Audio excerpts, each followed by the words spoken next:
Lindsey Graham would say ISIS exists because of people like Rand Paul, who said, let's not go into Syria. And what do you say to Lindsey? I would say it's exactly the opposite. ISIS exists and grew stronger because of the hawks in our party who gave arms indiscriminately, and most of those arms were snatched up by ISIS. These hawks also wanted to bomb Assad, which would have made ISIS's job even easier.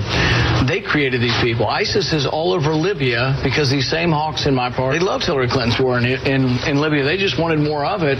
But Libya is a failed state, and it's a disaster. Iraq really is a failed state, or a vassal state now of Iran. So everything that they've talked about in foreign policy, they've been wrong about for 20 years, and yet they have somehow the gall to keep saying and pointing fingers otherwise. All right, that was Rand Paul. Now, Governor Bobby Jindal has taken issue with those comments, and he issued a release saying that Senator Rand Paul, what he commented on this morning, that ISIS exists because of hawkish foreign policy, he said this is a perfect example why Senator Rand Paul is unsuited to be commander-in-chief.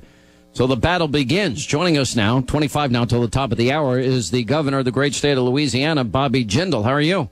Sean, I'm doing well. Thank you for having me back on your show. It's an honor. What's happening? So your position here is very clear. You think that you're outraged over those comments. Absolutely. Sean, look, we can't afford another 4 years of the weakness abroad. It's been the hallmark of the Obama administration. When when Senator Paul says ISIS exists because of the hawks in the Republican Party, that's a troubling statement from anybody, but certainly a United States senator. And let's be honest, if President Obama had said this, a Democrat had said this, every Republican senator and governor would be calling them out. We got to be honest and strong, even when it's somebody in our own party blaming America.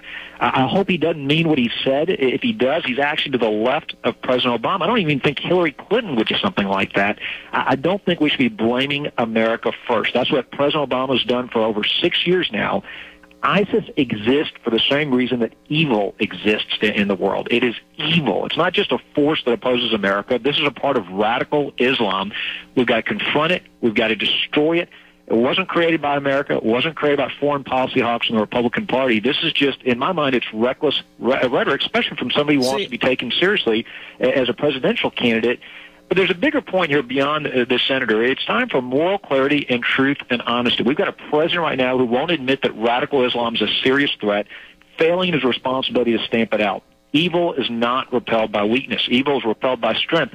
That's my main point. And my main concern is we can't afford 4 more years of weakness.